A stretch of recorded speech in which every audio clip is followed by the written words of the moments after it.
You unlock this door with the key of imagination. Beyond it is another dimension.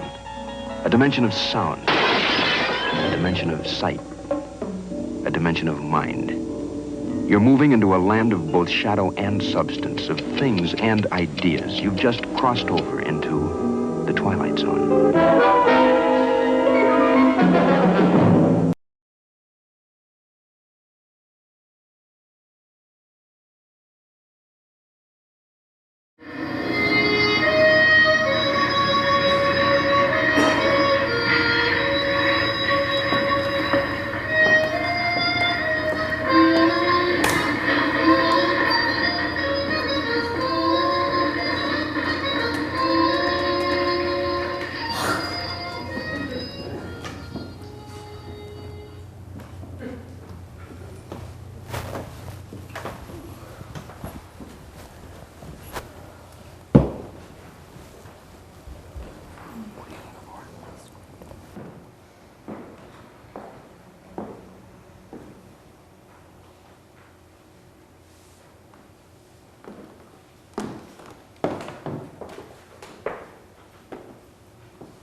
Oh, what's your pleasure, sir? Cold beer. Cold beer she is. That'll be a nickel.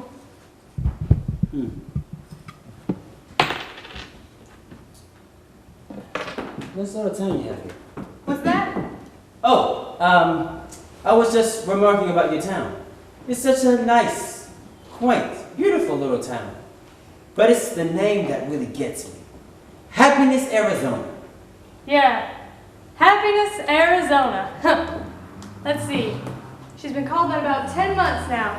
Oh? And what was she called before that? Called before that? Oh, various things. Satan's Stage Stop, Dead Man's Junction, Boot Hill Village. Actually, you passed it. Boot Hill Town Cemetery. 128 people buried out there. Every one of them shot to death. Except for one who died of natural causes. Well, that's life. I tell you, mister, there wasn't a day you come in that door that you wouldn't have to step over a dead body. Is that a fact? Oh, yeah. More shooting and killing every night. We had more people biting the dust than we did attending Sunday services. Do tell. And then you know what happened? I couldn't even begin to guess. Well, the town took stock of itself. Got itself a real effective sheriff, put the kibosh on firearms, built a jail and a gallows, and the next thing you know... Happiness, Arizona. Happiness, Arizona! Where a man can walk down the street and have himself a drink without having to see who's gunning after him. And that's progress, mister. That's real progress. You know, it's times like this that can bring tears to your eyes. Oh, now you don't have to be scared to show any emotion, sir. I know the feeling. Been living with killing and violence all your life, and then all of a sudden, it's kind of like, well, it's kind of like the sun coming over a dark cloud and shining on you with its warm rays of benevolence. I do a preaching on the side, too. Hey, what's your line, sir? Oh, my line? What do you do? Oh, well, I'm on the road a good deal of the time. Selling. In a manner of speaking, services are my supply. Services. Well, what sort of services? Maybe I can throw a little business your way. You might at that. I say, this town can generally use me. Well, what sort of services do you supply?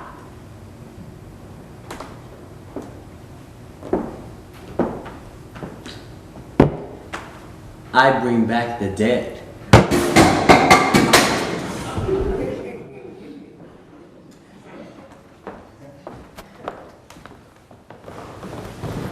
Introducing Mr. Jared Garrity, a gentleman of commerce who, in the latter half of the 19th century, plied his trade in the wild and woolly hinterlands of the American West. And Mr. Garrity, if one can believe him, is a resurrector of the dead, which on the face of it certainly sounds like the bull is off the nickel. But to those scoffers amongst you, and you ladies and gentlemen from Missouri, don't laugh this one off entirely. At least until you've seen a sample of Mr. Garrity's wares and an example of his services. The place is Happiness, Arizona, the time about 1890, and you and I have just entered a saloon where the bar whiskey is brewed, bottled, and delivered from, the Twilight Zone.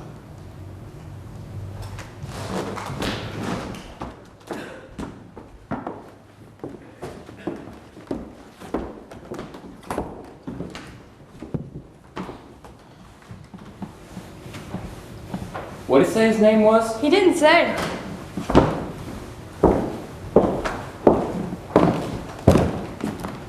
He's got a sign on his wagon. It says Garrity. That could be his name. By golly, that's deduction. You know why we got law and order in this town? Because we got a sheriff that uses scientific deduction.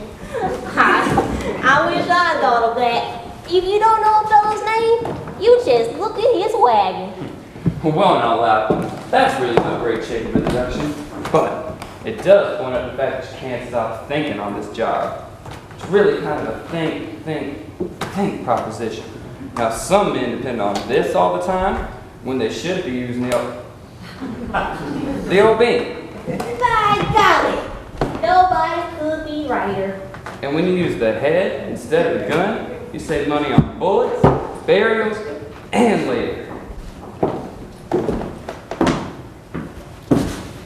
Now, what'd he say to you, Jensen? Well, he said he could bring back the dead. That's what he said his line was. Anyway, bringing back the dead. Tell you, I almost keeled back in my tracks, bring back the dead.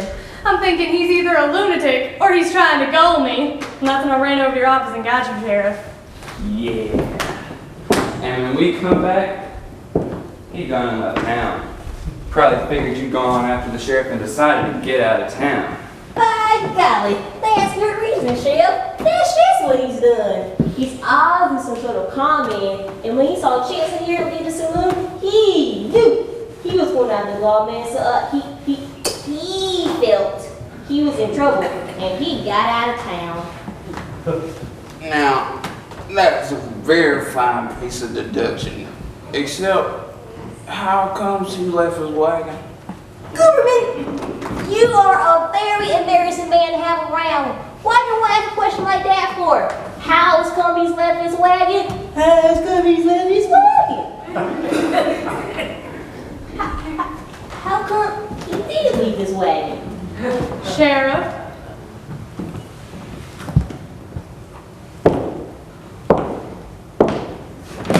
The way I figure it, he didn't get out of town after all. The way I figure it, he probably checked into the hotel or something.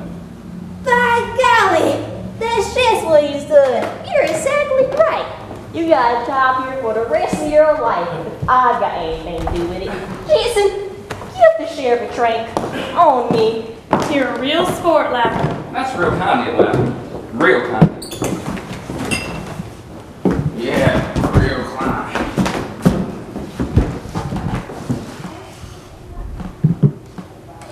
Sheriff.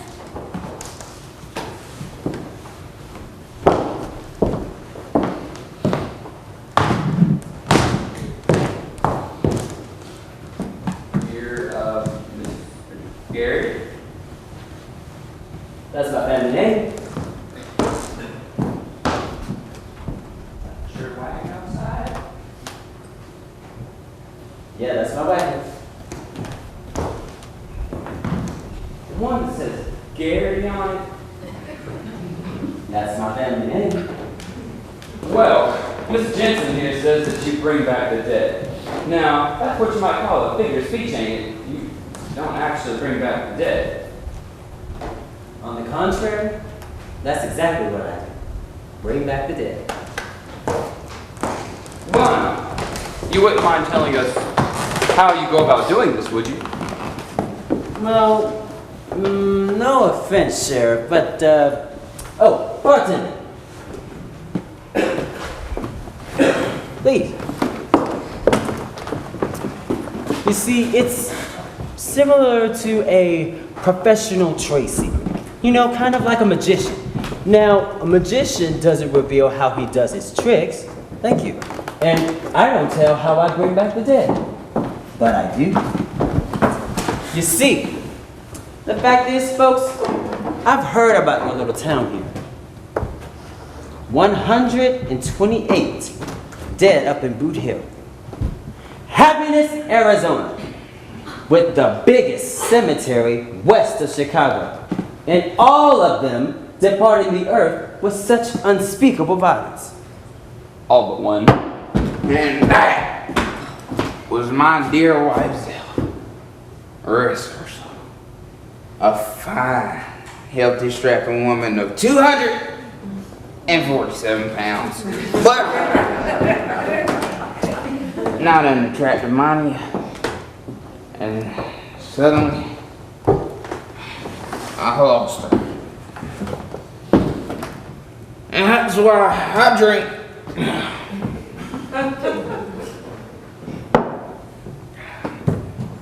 From a broken heart. How much loss can a man stand?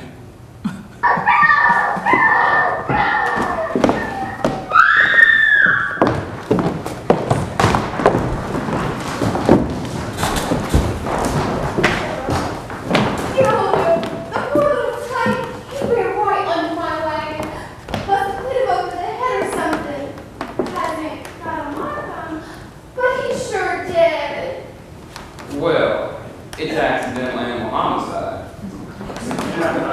That's decent of you, Sheriff. No fine or nothing? No fine. You obviously couldn't help. Anybody know who the dog belongs to? Sure is what it is. I've never seen it before. Well, I'll go take him to my wagon and take him out and spare him. Now, ladies and gentlemen, the proof of the pudding is in the eating, and the proof of the service is in the performing. Hallelujah. Now, that dog is certainly dead, is it not? And folks, I shall return it to the land of the living. I shall resurrect that dog. Now, back up, all of you. Oh, I want to ask you one thing. So that I may do this operation completely and satisfactorily, I want to ask that you all turn around so that you're all not watching me. Is this really necessary? Only if you don't mind, please.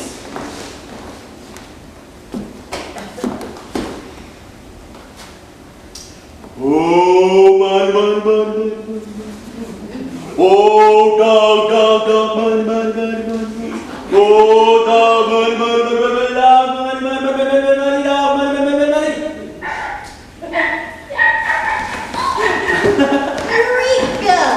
Oh, such a cute little thing, yes you are. All right, off you go. There you go, man. My fellow friends, ladies and gentlemen, citizenry of Happiness, Arizona, it is with no small degree of pleasure that I stand here on this quaint, picturesque Main Street performing what I might modestly claim as an accomplishment of some dimension. As you all have just seen, I have brought a dog back to life. It's devil's work. Black magic is what it is. It's not black magic, nor is it the devil's work. It is the scientific application of the principles I picked up over the years while traveling extensively in the Himalayan mountains. Oh. What I did for that dog, I can do for your loved ones. May their souls rest in peace momentarily. That means you can bring back my Zelda. And my former partner, my sister, and my late husband. Tonight, my dear friends, tonight at midnight, happiness will reign in Happiness, Arizona. The dead will be returned to you.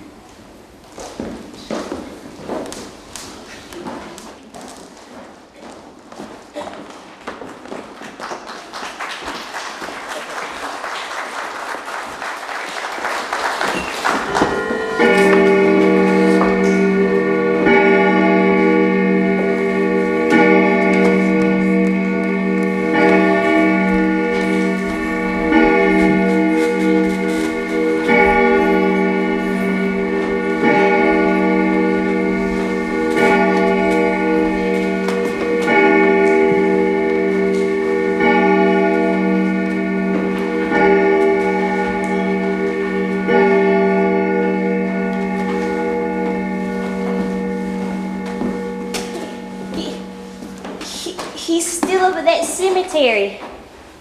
He's been there for 4 hours now. That place freezes my insides at high noon with the sun shining down. Imagine how it is after dark. I don't like the proceedings. I believe when you're dead, you're dead. Imagine, just imagine, out there, my little blossom, my dear, all those lonely days and lonely weeks. But tonight, at midnight, she comes back to me.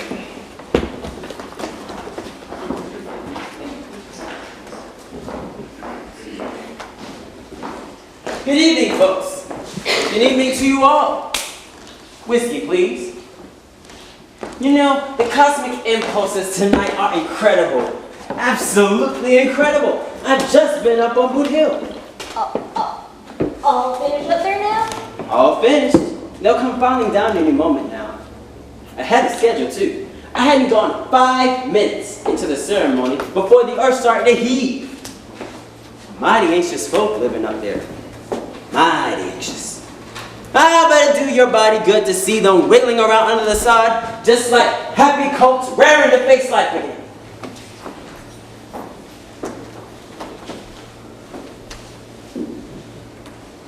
This is your sister, isn't it, Miss Jensen? Jane. She was killed by accident last March. We had a gunfight in here and she got hit by a stray bullet. The same size and shape as you with that kind of limp. How did you know? She was the last one buried, Miss Jensen. And the last ones buried are usually the first ones who'll be coming back down. Coming back down? Ha! I believe that's her coming back down.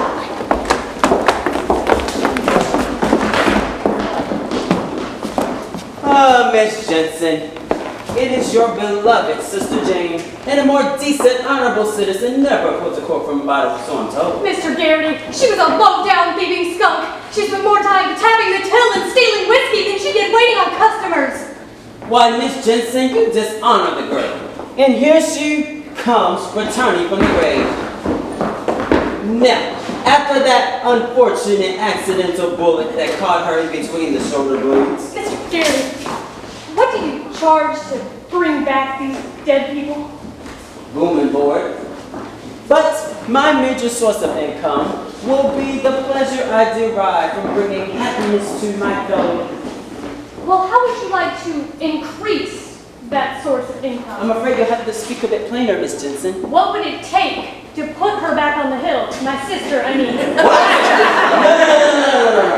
No, that will be a difficult procedure, Miss Jensen. You see, after the resurrection has taken place, it will take a maximum effort to make them die all over again.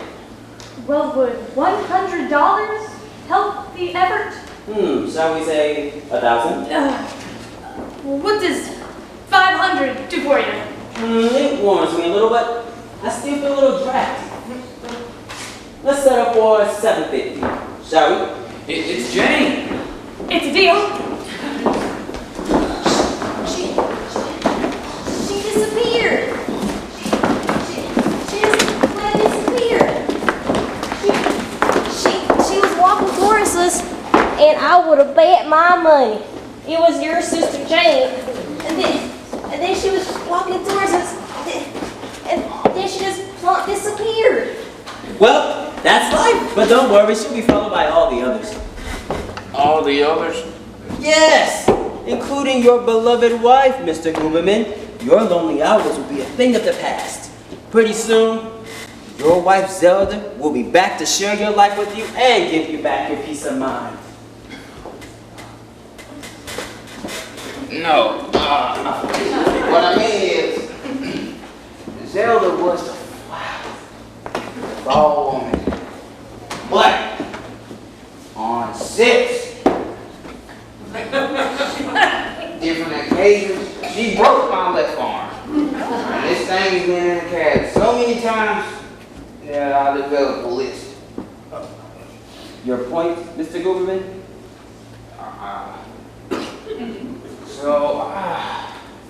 I would hate to disturb Zelda's rest. So, how much would it cost to put her back? Well, that's a difficult assignment, Mr. Goodman.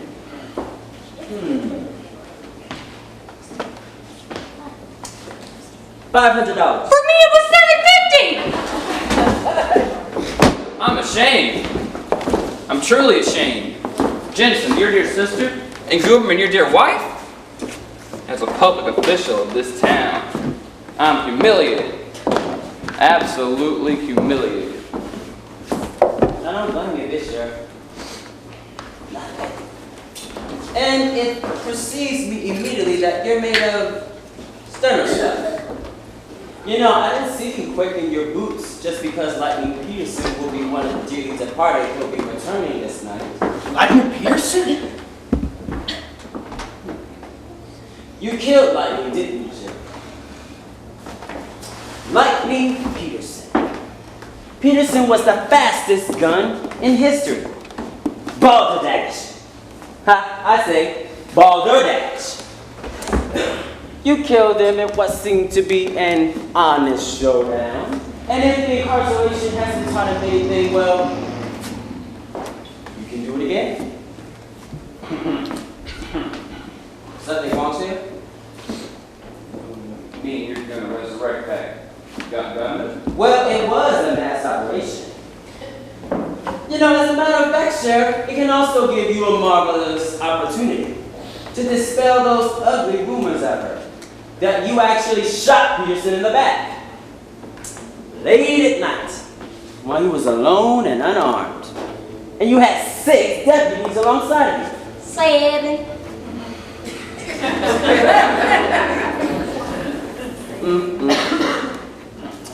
Well, now, Sheriff, it's obvious to me that you did face up to him in broad daylight, but now this will give you another opportunity to shoot him down, if need be, face to face. Well now, Mr. Garrity, fact is, I don't think that Lightning should be resurrected. Actually, he's a menace to society. Actually, Sheriff, he's on his way down right now.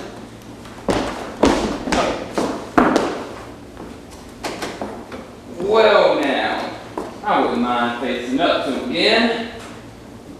Before I go to all that trouble. Would $500 up to keep him back up there? Lightning Peterson? You do him an injustice, Sheriff.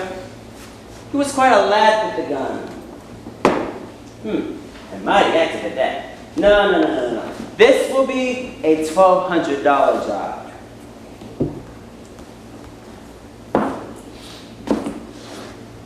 So, Jensen, hot bottle, please.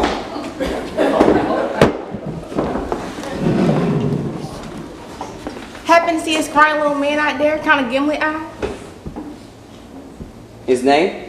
Perkins, Ephraim Perkins, A relative? ex-husband.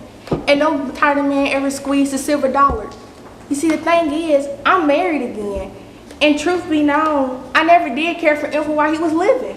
I apologize, but I don't see why I should have to go through it all again. $100? 5, Anna. 5?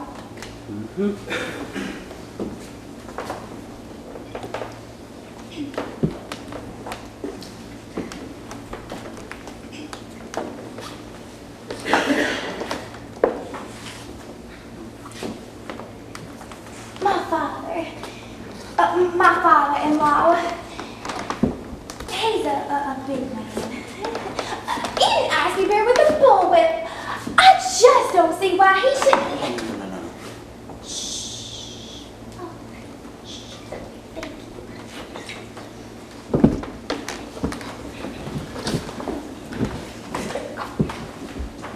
you. My husband looked mighty handsome when he was married. Couldn't we keep them that way?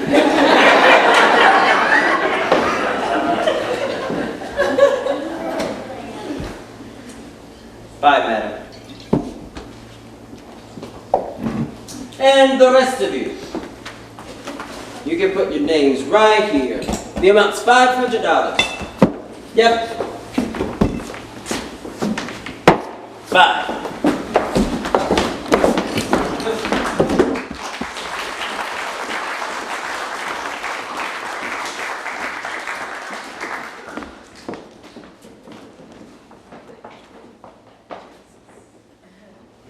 Come on, Spike. Come on, Spike. Come on, boy. There you go. Come on. Oh, I got a big bone in the wagon for you. Go and walk for playing dead. Okay, now stay. Wait right there. You're late. Oh, Ace, I couldn't help it. This town is the ripest pear we've ever plucked. They couldn't get rid of their money bags fast enough. What was the take? Considerably more than you had gained on the stage, my sweet. Considerably more. Well, I played my part uncommonly well, though, didn't I? Uncommonly. You know, I've been checking over our itinerary. Our next stop is Tucson. So here's what we'll do. We'll get a good night's sleep. You go in town tomorrow, scope out the place, get a good deal of it.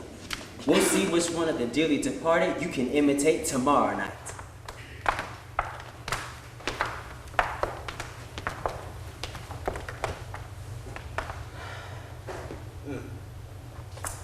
I'm so sorry, dear friends.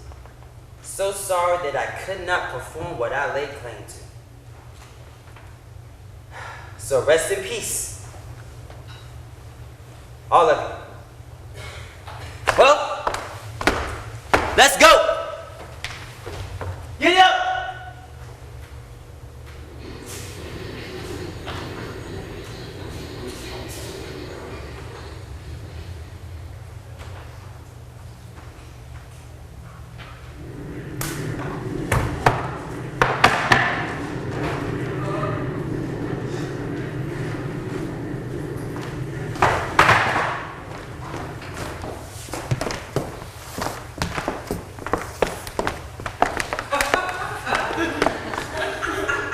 That Garrity does not give himself enough credit.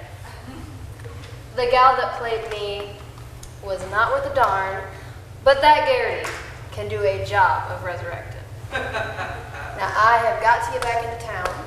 I've got drinking to catch up on. There's a yellow skunk of a sheriff I aim to settle a score with, too. There's a pipsqueak of sod just waiting to get his arm broke, and I'm just the gal to do it. Hermione meets Sale the Gooberman.